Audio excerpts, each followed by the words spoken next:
Hello বন্ধুরা, আজকে আমরা এসএসসি জেনারেল ম্যাথের দশম অধ্যায় যে চ্যাপ্টার 10 আছে ওটা নিয়ে আলোচনা করবো, দূরত্ব উচ্চতা। ঠিক আছে, ওটার দ্বিতীয় নম্বর সৃজনশীল আজকে আমরা আলোচনা করব। দেখো, 64 মিটার লম্বা একটি খুঁটি ভেঙে গিয়ে সম্পূর্ণ বিচ্ছিন্ন না হয়ে ভূমির সাথে 60 ডিগ্রি উৎপন্ন করে। ঠিক আছে, এটাকে যদি আমরা চিত্রের সাথে মিলাই, এই যে 64 মিটার লম্বা একটি খুঁটি, হ্যাঁ, ভেঙে গিয়ে ভূমির সাথে 60 ডিগ্রি কোণ উৎপন্ন করছে। ঠিক আছে, ওকে। একটি গাছ ঝড়ে এমনভাবে ভেঙে গেল যে ভাঙা অংশ দণ্ডায়মান অংশের সাথে 30 ডিগ্রি কোণ উৎপন্ন করে গাছের গোড়া থেকে 12 মিটার দূরে মাটি স্পর্শ করে। তাহলে এটার চিত্র কোনটা ছিল দেখো। আবার দেখো, একটি গাছ ঝড়ে এমনভাবে ভেঙে গেল যে ভাঙা অংশ দণ্ডায়মান অংশের সাথে, যে ভাঙা অংশ দণ্ডায়মান অংশের সাথে 30 ডিগ্রি কোণ উৎপন্ন করে গাছের গোড়া থেকে 12 মিটার দূরে মাটি স্পর্শ করে। ওকে না, তো বলছে 1 নং তথ্য অনুসারে চিত্র আঁকো। যে এই যে 1 নং যে তথ্য চাইছে ওটা অনুসারে চিত্র আঁকতে বলছে। ঠিক আছে, তো চলো আমরা চিত্রটা এঁকে ফেলি। তো প্রথমে আমরা একটা বড় দাগ দিবা, এটাকে 64 মিটার লিখবা, পরে এটা ভাঙে এখানে পড়ছে, হ্যাঁ, ভূমির সাথে 60 ডিগ্রি উৎপন্ন করছে, এর জন্য ভূমির জায়গায় 60 লিখবা। এটাকে যদি এক্স ধরি, এক্সটা ভাঙে নিচে পড়ছে, তার মানে এটাও এক্স হয়ে গেছে। আর এই পুরোটা যদি 64 থাকে তাহলে এতটুকু কত হবে? 64 মাইনাস এক্স। ঠিক আছে, গেল এটা। খ নম্বর কি বলছে দেখো, খ নম্বর বলছে খুঁটিটির ভাঙ্গা অংশের দৈর্ঘ্য নির্ণয় করো। ভাঙ্গা অংশ বলতে এক্স এর মান চেয়েছে, তাই না? আবার সেম চিত্রটা এখানে আঁকবা। এখন দেখো, এ বি সি এই ত্রিভুজের মধ্যে এটা লম্ব, এটা অতিভুজ। লম্ব অতিভুজ মানে কি? সাগরে লবণ আছে, লম্ব বাই অতিভুজ মানে সাইন 60 ডিগ্রি লিখবো। তাহলে সাইন 60 ডিগ্রি মানে কি? লম্ব বাই অতিভুজ, লম্বটা উপরে দিবা, অতিভুজটা নিচে দিবা। সাইন 60 ডিগ্রি মান কত? √3/2, এটাও লিখবা।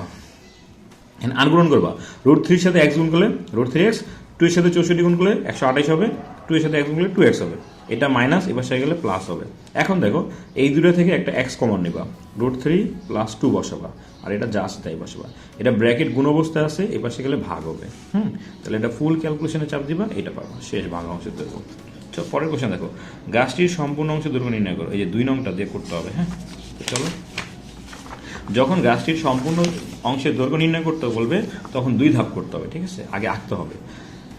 একটি খুঁটি ভেঙে গাছ দণ্ডায়মান অংশের সাথে 30 ডিগ্রি কোণ উৎপন্ন করে গোড়া থেকে 12 মিটার দূরে মাটি স্পর্শ করলো। চলো, ত্রিভুজ এ বি সি এর ভিতরে আমরা লিখবো। এখন দেখো, চিত্র যখন উপরে থাকবে তখন এটাকে একটু বাঁকা করে ধরবা, তাহলে কি হবে? এটা লম্ব, এটা ভূমি হয়ে যাবে। ঠিক আছে, তাই লম্ব বাই ভূমি মানে টেন ধরবা, লম্ব বাই অতিভুজ মানে সাইন ধরবা। তাহলে ফার্স্টে আমরা কোনটা ধরবো? চলো, টেন ধরবো, লম্ব বাই ভূমি। তাহলে এটা উপরে দিবা, এটা নিচে দিবা। tan 30 ডিগ্রি মানে কি? 12/AB। tan 30 ডিগ্রি মান কত? 1/√3। উপরে 12, নিচে AB লিখবা। আর গুণ করো, এটার সাথে গুণ করলে AB হবে, এটা করলে 12√3। তাহলে 12√3 মান কত? 20.78 মানে 784। আবার সাইন ধরতে হবে। হ্যাঁ, সাইন 30 ডিগ্রি মানে কি? লম্ব বাই অতিভুজ। লম্ব হলে এটা, অতিভুজ হলে এটা। হ্যাঁ, তাহলে 12 উপরে দিবা, এক্স নিচে দিবা। সাইন হাফের মান কত জানো? সাইন 30 ডিগ্রির মান হলো হাফ। আর গুণন করো, এই এক্সের সাথে 1 গুণ করলে এক্স হবে, 12 দুগুণে 24। তাহলে গাছটির সম্পূর্ণ দৈর্ঘ্য বলতে ওই যে আগের যে মানটা ছিল আর পরের যে মানটা ছিল এই দুটো যোগ করে দিবা। ঠিক আছে, তাহলে তুমি পুরো সম্পূর্ণ দৈর্ঘ্যের মান পেয়ে যাবে। চলো পরেরটা করি। দেখো কি বলছে, 2টি কিলোমিটার পোস্টের মধ্যবর্তী কোনো স্থানের ওপর একটি বেলুন উঠছে। বেলুনের স্থানে ওই কিলোমিটার পোস্ট দুটির অবনতি কোণ 30 ডিগ্রি এবং 60 ডিগ্রি। তাহলে এর চিত্রটা কেমন হওয়ার পসিবিলিটি আছে ওটা আমরা একটু দেখবো। যখনই 2টি কিলোমিটার পোস্টের কথা বলে তখন চিত্রটা এরকম হবে, একটা টি আঁকবা। তাহলে এখান থেকে একটা অবনতি কোণ হবে, এখান থেকে একটা অবনতি কোণ হবে। এটা হলো ফার্স্টের 30 ডিগ্রি অবনতি কোণ, এটা হলো সেকেন্ডের 60 ডিগ্রি অবনতি কোণ। অবনতি কোণটা যখন উপরে থাকে তখন এটা ভিতরে এসে অ্যাড হয়ে যায়, তাহলে উপরের কোণটা ভিতরে অ্যাড হয়ে যায়। আর 2টা কিলোমিটার পোস্ট মানে বুঝছো, এই পুরোটার মান হলো 1000। এটাকে যদি আমরা এক্স ধরি তাহলে এটা কত হবে? 1000 মাইনাস এক্স। তথ্য অনুসারে চিত্র আঁকো, বেলুনের উচ্চতা নির্ণয় করো, বেলুন হতে কিলোমিটার পোস্ট দুটির সরাসরি দূরত্ব নির্ণয় করো। তাহলে চলো তথ্য অনুসারে চিত্রটা আঁকবো। প্রথমে আমরা একটা চিত্র দিবা, এটা এ প্রাইম, এটা বি প্রাইম, এটা ও দিবা, এটা পি দিবা, এটা এ, এটা বি। এটাকে এইচ ধরবা, এটাকে এক্স ধরবা।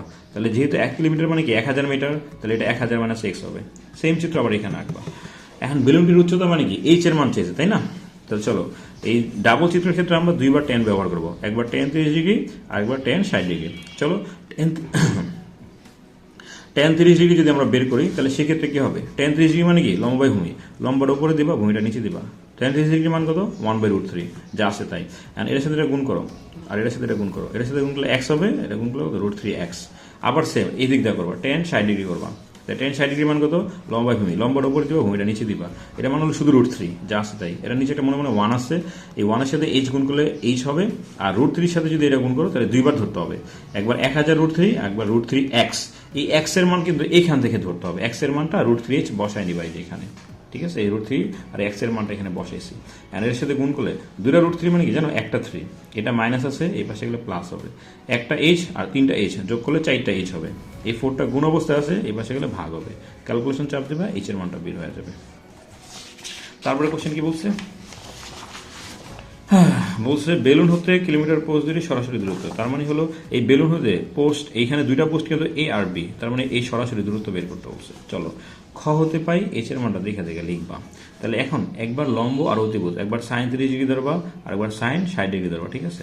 তো চলো সাইন 30 ডিগ্রি মান কি, লম্ব বাই অতিভুজ, এটার মান কত, হাফ, এই এইচ এর মান উপরে ধরবা, ভূমির মান তো থাই থাকবে, আর আর গুণ করো, এটার সাথে গুণ করলে ওএইচ, এটার সাথে গুণ করলে এটা আসবে। আবার সেম ত্রিভুজ O P B A sign 60 degree মান কি, লম্ব বাই অতিভুজ, লম্বটা উপরে দিবা, অতিভুজটা নিচে রাখবা, আর গুণ করো, এটার সাথে এটা গুণ করবা, আবার এটার সাথে এটা গুণ করবা, √3 গুণ অবস্থা আছে, এবার সেগুলো ভাগ হবে, গুণ করে ভাগ করো, এই যে এই মানটা আসবে, ঠিক আছে। তো বের হয়ে গেল, আজকে তো কি থাক।